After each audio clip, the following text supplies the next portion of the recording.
Good morning बच्चों। मैं अभिषेक मिश्र, PGT chemistry, virtual practical का अगला वीडियो लेकर 11th और 12th क्लास के लिए। लास्ट क्लास में हमने आपको डिस्कशन किया था कि एनायन का टेस्ट सॉल्ट एनालिसिस में कैसे करते हैं। उसी टेस्ट को मैं आपके सामने करके दिखाऊंगा। उम्मीद है कि आपको बात समझ में आएगी और आप इससे कुछ सीख सकेंगे। तो आइए शुरुआत करते हैं। हमने आपको बताया था कि सॉल्ट जो कार्बोनेट होता है, ये हमारा है बेरियम कार्बोनेट। आप देख सकते हैं यहाँ पे लिखा हुआ है। तो बेरियम कार्बोनेट में कार्बोनेट प्रेजेंट है। तो इसमें अगर हम डाइल्यूट H2SO4 डालें, जो हमारे पास इस बोतल में प्रेजेंट है, वहाँ से क्लियर नहीं दिखेगा, डाइल्यूट H2SO4 की बोतल है, तो पुराना प्रिंट हो गया है। इसको डालेंगे तो CO2 की एफर्वेसेंस निकलेगी और उस CO2 में अगर हम लाइम वाटर डाल दें तो कैल्शियम कार्बोनेट का वाइट पीपीटी बनता है, जो आप उस चीज़ को समझ सकते हैं। तो मैं आपको यहाँ दिखाना चाहूँगा कि हम बेरियम कार्बोनेट को थोड़ा सा इस सॉल्यूशन में ले रहे हैं और मुझे उम्मीद है कि आपको CO2 की इफर्वेसेंस, जो कि कलरलेस गैस होती है, वो आपको क्लियर दिखाई देगी। और जब आप स्कूल में आएंगे तो आप उसमें लाइम वाटर ऐड करके, पहले तो इसमें हमने पानी डाल दिया, ये इसमें है कि बेरियम कार्बोनेट का ये सॉल्यूशन है। आप देख सकते हैं सॉल्युबल होता है, ये सॉल्युबल हो जाएगा धीरे धीरे। अब मैं आपको इसमें CO2 की एफर्वेसेंस दिखाता हूं कि अगर हम इसमें H2SO4 डालते हैं जो कि डाइल्यूटेड है, तो क्या होता है। अब देखिएगा, अपने ध्यान से इस चीज को देखिएगा कि इसमें से गैस निकल रही है। टॉप पर यहाँ पर वेपर दिख रही है आपको। जंक्शन पर कुछ बुलबुले निकल के आ रहे होंगे। जंक्शन पर देखिए कुछ बुलबुले यहाँ से निकल रहे हैं और यहाँ पर हमें ये क्लियर दिखाई दे रहा है। बस इस चीज़ का डाउट है कि आपको ये क्लियर दिख नहीं सकता। यहाँ पर बबल्स निकल रहे हैं, वो बबल्स CO2 के हैं। उम्मीद है कि आपको बबल्स दिखे। मैं कोशिश करूँगा कि आपको पास से दिखाने की। हो सकता है मोबाइल के कैमरे में इतनी क्लियरिटी ना हो। यहाँ से बबल्स क्लियर दिख रहे हैं, जैसे कोल्ड ड्रिंक में से निकलते हैं CO2 के। कलरलेस गैस निकल रही है लगातार जंक्शन पर। उम्मीद है कि जंक्शन पर कुछ हलचल आपको दिखाई दे रहा होगा टॉप पर, जहाँ पर ये लिक्विड का अपर लेवल है। यहाँ से इसी को बोलते हैं CO2 गैस, जो कि इफर्वेसेंस होती है, कलरलेस गैस होती है। अगर इसी में ऊपर से हम लाइम वाटर डाल दें तो ये पूरा सॉल्यूशन कलरलेस से मिल्की हो जाएगा।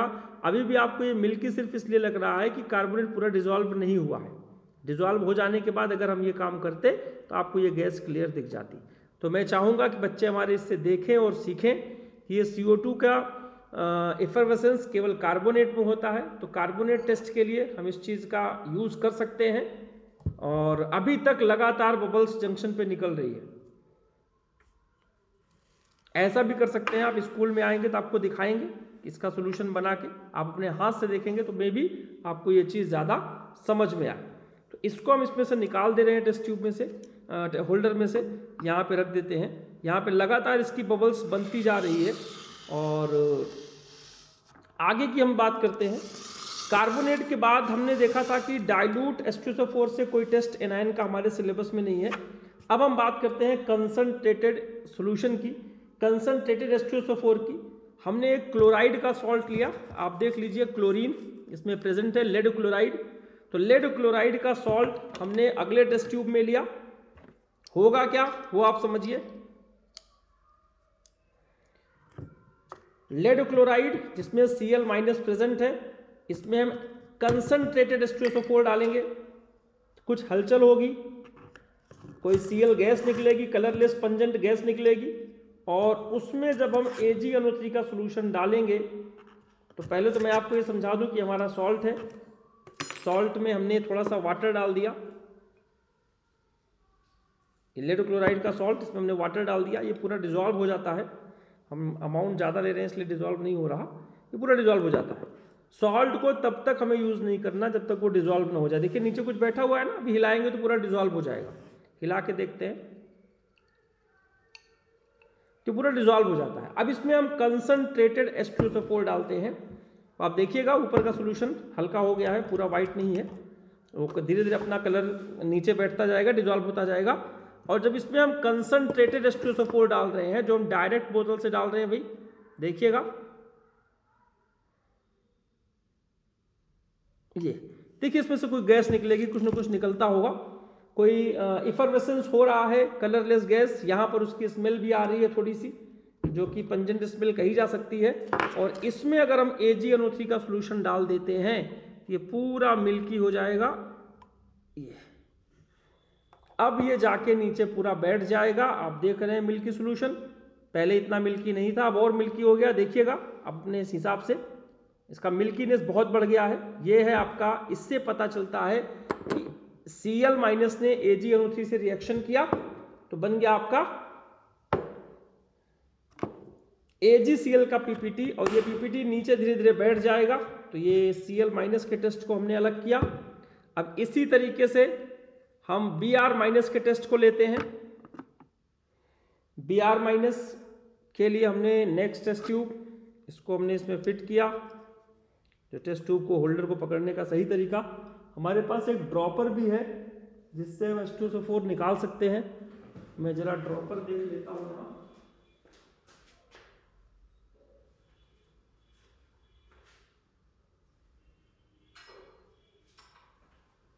H2SO4 को निकालने में आसानी होगी, हम आपको इस ड्रॉपर से दिखा रहे हैं। हाँ जी, तो अब हमने लिया, अगला हमारा सोल्यूशन है Br-। तो आप देख लीजिए, ये ब्रोमीन है, सोडियम का ब्रोमाइड, साफ साफ लिखा हुआ है सोडियम ब्रोमाइड। इसमें से जब हमने इस सोल्यूशन को लिया, सॉल्ट को,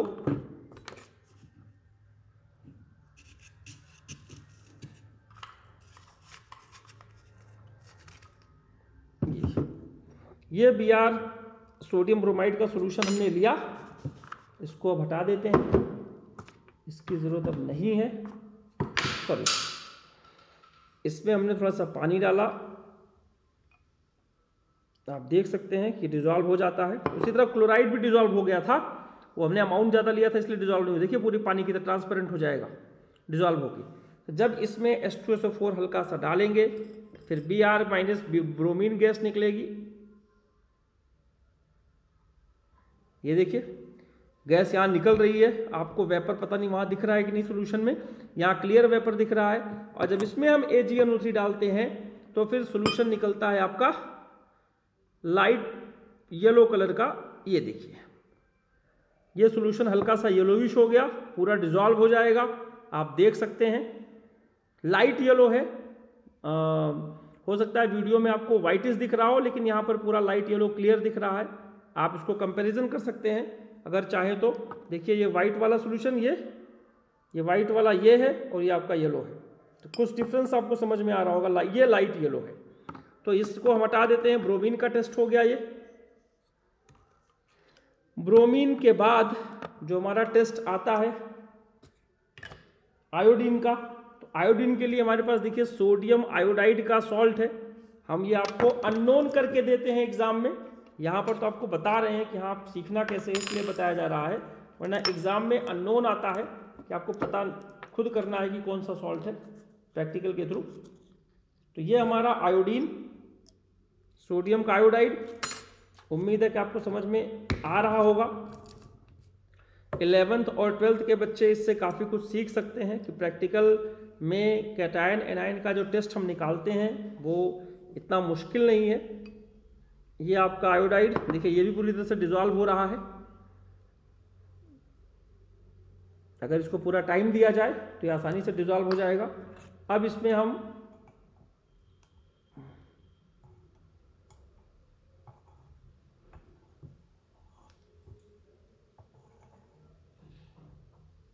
H2SO4 डालते हैं। यहाँ ड्रॉपर वर्क नहीं कर रहा, हम H2SO4 इसमें डाल रहे हैं। थोड़ा सा देखिएगा, बहुत कम अमाउंट में लिया है इस बोतल में हमने। ये H2SO4 डालने से देखिए थोड़ा सा येलोइश हो गया, और जब AgNO3 डालेंगे तो ये डार्क अपना येलो पूरी तरह से येलो हो जाएगा। ये देखिए ये पूरा डार्क येलो कलर AgNO3 के डालने से। तो आयोडाइड का जो सोल्यूशन है वो पूरा येलो हो जाता है। मैं साइड साइड रखते जा रहा हूं बारी बारी से ताकि आप समझते जाएं उस सिस्टम को। ये होगा हमारा आयोडाइड का सोल्यूशन। अब बात करते हैं एसीटेट की।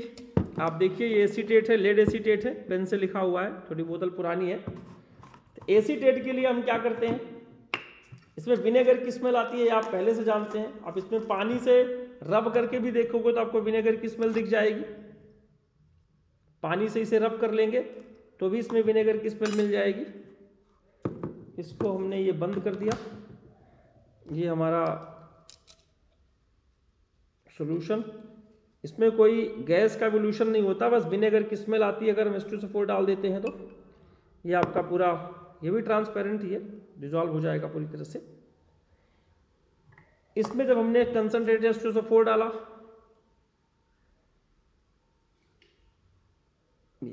विनेगर की इसमें से स्मेल आती है, पानी से रब करके भी देख सकते हैं।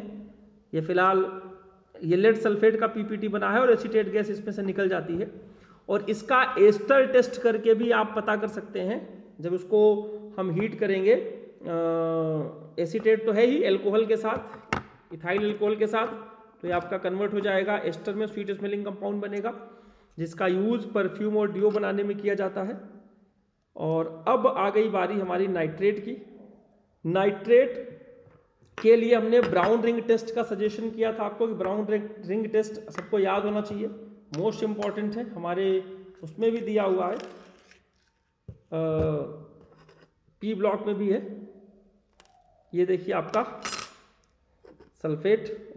नाइट्रेट, ये आपका नाइट्रेट का सॉल्ट है जो थोड़ी देर में डिजॉल्व हो जाएगा, आप देखिएगा। तो अभी हम ये चेक करना चाहते हैं, इसमें हम FeSO4 डालते हैं, तो FeSO4 का सोल्यूशन ये देखिए, फेरस सल्फेट लिखा हुआ है, हम इसको बना ले रहे हैं, हमारे पास लैब में सॉलिड में रखा हुआ है, इसको बना लेते हैं सोल्यूशन FeSO4 का। ये देखिए, ये FeSO4 का सोल्यूशन है, इसे देखिएगा, ये FeSO4 आपका, इसको हम यहाँ से हटा देते हैं। उम्मीद है कि आपको बात समझ में आ रही होगी। ये हमारा नाइट्रेट, जिसे हम यहाँ से हटा दे रहे हैं। इसमें क्या कहा गया था कि अगर FeSO4 को मिला दिया जाए नाइट्रेट में और drop by drop with the help of dropper थोड़ा थोड़ा H2SO4 डाला जाए तो जंक्शन पर ब्राउन रिंग बनती है। तो मैं इसमें पूरा डाल दे रहा हूं FeSO4, आप देखिए नाइट्रेट का ब्राउन रिंग टेस्ट, ये FeSO4 डाल दिया। अब यहां पर आपको ये डिसॉल्व होता हुआ दिख रहा है, लेकिन मैं आपको बता दूं कि इसमें जब H2SO4 डालेंगे ड्रॉप बाय ड्रॉप, तो एसिडिक मीडियम में वो आपस में रिएक्शन करके और दोनों के जंक्शन पर ब्राउन रिंग बनेगी। ये आप देखिएगा, अभी आपको मिला हुआ दिख रहा है। थोड़ी देर बाद इसका डिफरेंशिएशन आप देखिएगा कि अलग हो जाएगा दोनों सॉल्यूशन, और सेपरेटेड बाय ब्राउन रिंग, ये भी आपको समझ में आ जाएगा कि जब उसमें FeSO4 डालते हैं तो जहां पर दोनों का सेपरेशन होता है वहां पर ब्राउन रिंग बनती है। मैं उम्मीद करूंगा कि बच्चे इस चीज को देखते रहें और देखिए दोनों के सेपरेशन पर देखिएगा, सेपरेशन पॉइंट पर आपको एक, इस पॉइंट पर मैं कह रहा हूं, इस पॉइंट पर नजर डालिए, इस पॉइंट पर, तो देखिए यहां पर क्या दिखेगा आपको, इस पॉइंट की बात कर रहा हूं मैं। देखिए ऊपर कुछ अलग हो गया, नीचे कुछ अलग हो गया, और यहां से आप इसको क्लियर देखेंगे, आपको ब्राउन सी रिंग दिख जाएगी। वहां पर वीडियो में उतना क्लियर नहीं हो रहा होगा, लेकिन यहां जंक्शन पर एक ब्राउन रिंग बन जाती है। H2SO4 का अमाउंट कम होना चाहिए इसमें, तो नीचे का सेपरेशन अलग हो जाता है सॉल्यूशन, ऊपर का देखिए पूरे ट्रांसपेरेंट हो गया। इस तरीके से हम डिफरेंट एनायन का हम टेस्ट कर सकते हैं। फिर से बता दूं कि हमारे सिलेबस में डाइल्यूट H2SO4 से निकालने के लिए केवल कार्बोनेट है, और कंसंट्रेट के लिए क्लोराइड, ब्रोमाइड, आयोडाइड, एसीटेट और नाइट्रेट। तो उम्मीद करूंगा कि आपको ये सारे सॉल्यूशन समझ में आ रहे होंगे। मैं एक बार फिर आपके सामने लेकर हाजिर हूं। ये है आपका क्लोराइड का जो AgNO3 डाला था हमने, AgNO3 के डालने पर देखिए व्हाइट पीपीटी है, ये हल्का सा येलो, कुछ कंफ्यूजन है, सॉरी, ये CO2 वाला है, कार्बोनेट का पीपीटी है, जो गैस इफरवेसेंस हो रही थी, इवन अभी तक हो ही रही है इसमें। और ये आपका कंसंट्रेट H2SO4 डालने के बाद व्हाइट कलर, ये लाइट येलो, आप कंपैरिजन कीजिए दोनों में, ये वाला वाइट है हमारे लेफ्ट हैंड में, राइट हैंड में लाइट येलो है, और अगर एक साथ और ले आ दें तो आपको ये येलो भी दिख रहा है। येलो वाला आयोडाइड है, बीच में ब्रोमाइड है लाइट येलो, और सबसे किनारे क्लोराइड है। जब इनका कंपैरिजन करेंगे तो आपको समझ में आ जाएगा। और इसके बाद हमने एसीटेट का जिक्र किया था। एसीटेट में तो हमने आपको कुछ बताया नहीं। एस्टर की विनेगर की स्मेल आती है, इसमें एस्टोसोफोर डालते हैं और हाथ से रब करके देखते हैं, तब भी उसमें विनेगर की स्मेल दिख जाती है। इसका एस्टर टेस्ट कर सकते हैं। और ब्राउन रिंग के लिए नाइट्रेट का टेस्ट हमने कहा था। इसको ध्यान से देखिए, जंक्शन पर आपको कुछ ब्राउनिश ब्राउनिश सा दिख रहा होगा। मुझे उम्मीद है कि आपको ये बात समझ में आ रही होगी। देखिएगा हर जंक्शन पर एक ब्राउन कलर का कुछ बना हुआ है, इसे बोलते हैं ब्राउन रिंग टेस्ट। ये जो ब्राउन रिंग है कोऑर्डिनेशन कंपाउंड का एक कॉम्प्लेक्स है, जिसका जिक्र आपने पी ब्लॉक में पढ़ा हुआ है। ब्राउन सी रिंग बन जाती है। उम्मीद है कि आपको जंक्शन पर रिंग दिख रही होगी। मैं तो बच्चों से ये कह सकता हूँ कि उसकी रिंग को ध्यान से देखिए, ब्राउनिश कलर का कुछ दिख रहा है यहाँ पे। तो ये था आपका पूरा एनायन का टेस्ट, और किसी दिन हम आपको इसी तरह कैटायन के टेस्ट को एक्सप्लेन कर देंगे। और कैटायन का टेस्ट हो सकता है तब तक बच्चे स्कूल में आ जाएं, स्कूल में ही दिखा दिया जाए, वीडियो बनाने की ज़रूरत ना पड़े। और हम तो अपनी पूरी कोशिश कर रहे हैं कि अपने बच्चों को ऑनलाइन टीचिंग के माध्यम से वर्चुअल प्रैक्टिकल के थ्रू यूट्यूब पर वीडियो डालकर प्रैक्टिकल दिखाकर उन्हें समझा सकें कि हाँ प्रैक्टिकल इस तरह किया जा सकता है। और ये सारे प्रैक्टिकल आपने 12th क्लास के नोटबुक में लिखने हैं, और 11th क्लास के बच्चे इसमें से किसी भी 3 एनायन का टेस्ट अपनी कॉपी में लिख सकते हैं और समझ सकते हैं। एक कार्बोनेट जरूर लिखिए, और एक नाइट्रेट का या किसी 2 का कंसनट्रेट में से ले लीजिए, और सल्फेट और फॉस्फेट जो कि इसके बाद आता है उसमें से कर लीजिएगा। सल्फेट का टेस्ट बहुत सिंपल है, BaCl2 डालेंगे तो BaSO4 का वाइट पीपीटी मिलेगा, और फॉस्फेट वाले में अमोनियम मॉलिब्डेट डालते हैं तो येलो कलर आता है। उसका भी डिस्कशन किसी क्लास में या फिर आपके आने के बाद स्कूल में करा दिया जाएगा। तो ये था आज का प्रैक्टिकल। उम्मीद है कि आपको समझ में आया होगा। 11th और 12th क्लास के बच्चों से रिक्वेस्ट कि ये वीडियो को बार बार देखें, उससे कुछ सीखें समझें, और यहाँ स्कूल में आने पर लैब में ये एक्सपेरिमेंट अपने आप कर सकें। और इस वीडियो को ज़्यादा से ज़्यादा अपने फ्रेंड सर्कल में दीजिए, ताकि वो बच्चे भी जो भी हमारे स्कूल के हैं नहीं हैं लेकिन 12th क्लास के हैं, 11th क्लास के हैं, वो इस वीडियो को समझकर अपने आप को एनरिच कर सकें। तो आज की क्लास में बस इतना ही। लास्ट में यही कहूँगा कि कोरोना से अपने आप को सुरक्षित रखिए, मास्क का प्रयोग करिए, सोशल डिस्टेंसिंग का पालन कीजिए, खुश रहिए, मस्त रहिए, और इसी तरह से अपने आप को अपना कंटेंट एनरिचमेंट करते रहिए। धन्यवाद।